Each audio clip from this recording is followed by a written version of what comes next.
Hey guys, Spudknocker here, as always. And today I figured it would be a great time to discuss a really interesting topic, or at least I think it's really interesting. And I've been asked about this topic a couple times on my Discord community, as well as I've seen it discussed a little bit on the Eagle Dynamics forums, and in other places the DCS World community uses to gather and ask questions and have discussions. And it deals with the topic of why the Hornet is called the FA-18 and not the F-18. The official designation of the Hornet is in fact, of course, as we all know, the F/A-18, whether it's the A, B, C, D, what have you, even up to the Super Hornets of F/A-18, E, and F for the two-seater, and of course the EA-18G Growler. And so this leads to a little bit of confusion. I see people using the wrong nomenclature for the FA-18 all the time. They either write it as F-18 or they write it as, FA with no slash 18, things like that. That it's kind of semantical, and you guys can be like, well, Spud, who cares? Like, everybody knows what they're talking about anyway. But the historical intricacies behind why that designation F/A-18 is there is really interesting to me. And I think you guys will find it interesting as well if you don't already know the story. Well, back in the day, that would be, of course, the mid to late 1970s, the United States Air Force was looking for a lightweight complement to the F-15 Eagle, of course, and that led to the lightweight fighter program, the whole fighter mafia and all that kind of stuff that was like, little tiny fighter, only close range, IR guided missiles, and a Vulcan cannon in it to be just the supreme dogfighter. And of course, that led to the F-16, YF-16, and the YF-17 for the lightweight fighter competition that was held at Edwards Air Force Base in the early 1970s. Now, parallel to this development, of course, is the F-14 Tomcat program, kicked off in the very late 1960s, and of course starting to get jets out there into testing in the very late 1960s and the early 1970s. And the F-14, as we all know, is an absolute beast of a jet, and is a very large, heavy, not to mention expensive aircraft. And truly, the F-14 program and Grumman themselves were financially in massive, massive trouble. It was truly the Shah of Iran that saved the F-14 Tomcat program by buying a massive number of F-14 Tomcats for a foreign customer, of course. Grumman was also looking into selling F-14s to Australia, Germany, West Germany at that time, South Korea, I believe even Japan had looked at the F-14. Israel took a look at it and said, no thanks. A couple of countries that were very much interested in the capabilities of the F-14 Tomcat for defending their airspace, but absolutely balked at the massive, massive price tag of the F-14 Tomcat. Huge jet, complicated jet, really something that kind of plagued the F-14 throughout its entire lifespan is just how heavy, large, and expensive it was, all the way until 2006 when it was finally retired. Because of these financial issues with the F-14 program, Congress in, I want to say 1976, mandated that the United States Navy take a look at the lightweight fighter program that the United States Air Force was hosting at Edwards Air Force Base and take a look at both the YF-16 and the YF-17 Cobra. And Congress mandated that the Navy look into procuring an aircraft that would be a lightweight and cost-effective alternative to the F-14 Tomcat as a complement to the F-14 on the decks of United States Navy carriers, and potentially even a replacement for the F-14 in case the financial situation with Grumman could not be overcome. And so this led to Northrop being paired by the U.S. Navy with McDonnell Douglas to help shape the YF-17 Cobra into a carrier-capable aircraft.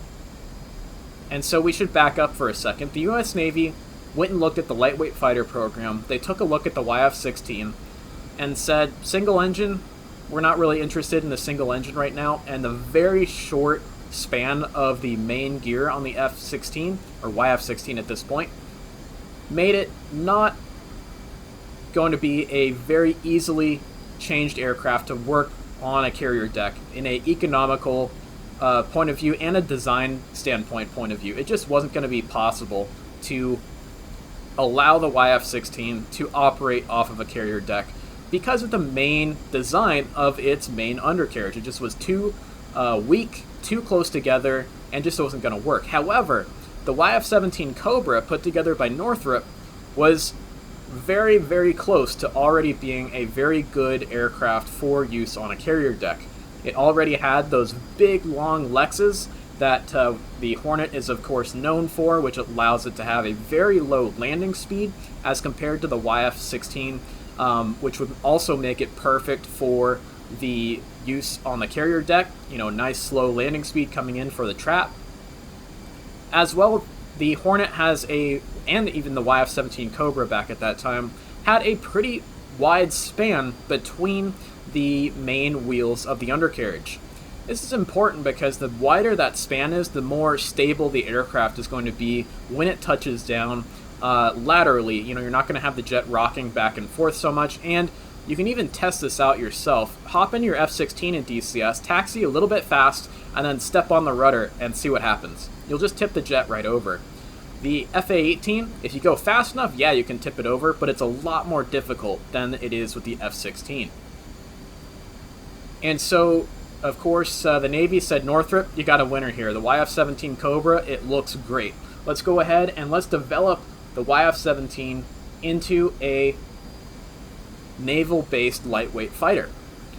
However, Northrop had never built a carrier-capable aircraft before, and so the Navy said, we want you to go and work with McDonnell Douglas, the manufacturer of the infamous and vaunted F-4 Phantom, and they said, McDonnell Douglas and Northrop, go ahead and come together and turn the Cobra into what we now know today as the F-18 Hornet. Took a lot of design changes, like, say, for instance, McDonnell Douglas filled in the space on the Lexes that come up towards the canopy here. That led to some aerodynamic issues with the airplane, such as cracks in the vertical stabilizers. And if you look at a FA-18A, like say at an air museum, or you look at the FA-18As that belong to, say, Australia or Canada, a lot of them have extra metal bolted onto the center of the vertical stabilizer to help reinforce that vertical stabilizer, because it's getting vortices from those Lexes that flow over the vertical stabilizers and really flex those vertical stabilizers quite a bit, and led to cracks in the earliest FA-18s A's that were built in production. This also necessitated the Lex fences that we can see on the jet right there, right in the center there, that sit on top of the Lex, that help redirect those vortices created by the Lexes themselves away from those vertical stabilizers to reduce the wear and tear on the vertical stabs. Things like that, you know, changes that were made. The jet had to have more fuel, so the spine on the F-18 was made much larger than on the YF-17 to accommodate more fuel, because obviously the very short legs of the YF-17 not really compatible with blue water ops when you're going to leave the deck already low on gas anyway, even in an F-14. So things like that just needed to be changed and updated to make the YF-17 into a carrier-capable aircraft. Now, here we're going to get into why the F-A-18 is called the F/A-18. And there is no other aircraft in the U.S. arsenal that has the FA designation. Now, a lot of people will say, well, Spud, what about the FA-22? Well, no, that's a marketing term that was generated by some folks in the Air Force, as well as Lockheed Martin, when they decided to bolt JDAMs onto the F-22 Raptor for the ability for it to actually attack ground targets. Now you'll even notice that other jets, like say the F-15E Strike Eagle, does not have the F/A designation that the F-A-18 does, even though the Strike Eagle's main job is of course move in mud, even though it was based on a pure air superiority platform. And there's a good reason for this, and you'll see this reason as soon as I explain why the Hornet is the F/A-18. So if you look at the cockpit of the YF-17 Cobra, you'll notice that the YF-17 Cobra's cockpit looks very similar to, say, the F-5E Tiger II's cockpit. Very minimal. There's none of this screen stuff, none of this UFC stuff, none of these MPCDs, nothing. It very much is very analogous to the F5 cockpit. And this is because also it's a prototype, so they want to use proven technologies to create a prototype for the competition. A little bit of artifact in the clouds over there, that's kind of funny. But as well as the fact that the technology at the time, look at the F-14 cockpit. It's not really all that different to an F5 cockpit, is it? Not really, no. And so you have a lot of physical switches, a lot of physical knobs, things like that. None of these OSB buttons, none of these digital screens, nothing like that. And so it made jets like the F-14 Tomcat or the F-5 or the F-4, yeah, you can drop bombs off of the fighter, that is the F-5 or the F-14, but it's not really an enhanced attack aircraft in the way that, say, the A4 or A7 or A10 were at that time, where the A7, A4, A10 are really not a pound for air-to-air. They're really optimized for that air-to-ground role. The F-14, which can drop bombs, the F-4, which of course can drop bombs, the F-5, which of course can drop bombs, they're not necessarily, their avionics systems are not necessarily fully optimized for that role. And so as a result, you can fly an F-5 or an F-14 on a mission in the air-to-ground role, and yeah, you can swap over and maybe fire a Sidewinder or something like that, but it's a heck of a lot more difficult, and it's a lot more arduous of a task to have an F-14 that's bomb-laden to defend itself, or an F-5 that's bomb-laden to defend itself with a Sidewinder or its guns. And so the same thing happened to the F-A-18 when it was first introduced, or first built in the prototype stage, back in the late 1970s by Northrop and McDonnell Douglas. And so you had this conundrum of the Navy wants a lightweight, cheap alternative to the F-14 that's going to be a fighter, and it's going to be an attack aircraft. We want it to replace all of the rest of the F-4s, the A-7s, and the A-4s that are in the U.S. Navy and the Marine Corps arsenal. And so we had a problem there. We got to figure out how to shoehorn the attack capability and the fighter capabilities into the same airframe. And at that time, in the late 1970s, it really was not possible. You had the superb air-to-ground platform in the A7 Corsair II, specifically the A7 Echo version of the Corsair II, with a fantastic heads-up display, a fantastic, super accurate CCIP bombing system in the A7, as well as a very, very good CCRP bombing system. But the A7, you can't really switch it over to be a fighter, of course, and it's really not designed to be anyway. So the solution that Northrop and McDonnell Douglas came up with at the time was, we are going to build two versions of the Hornet. Two same common airframe, lots of parts commonality between them. Ooh, look at this cool bull in the clouds. Lots of parts commonality, lots of interchangeable stuff on the jets. Pilots would be more or less trained to fly both variants, and so you had, the Navy was planning to buy two different Hornets, the F-18, the F-18, and the A-18, the A-18. And so that was the plan. The U.S. Navy was going to have equal numbers of F-18s and A-18s on carrier decks. The original plan was to have two F-18 squadrons and two A-18 squadrons on the deck of a carrier, ready to, do whatever they needed to do. Whether that was defend the fleet against Russian bombers, provide air superiority missions ashore, drop bombs on Soviet ships, drop bombs on Soviet land installations, whatever it may be. And so, as a result, the Navy was ready to buy 3 different versions in total of the Hornet. The TF-18, the A-18, and the F-18.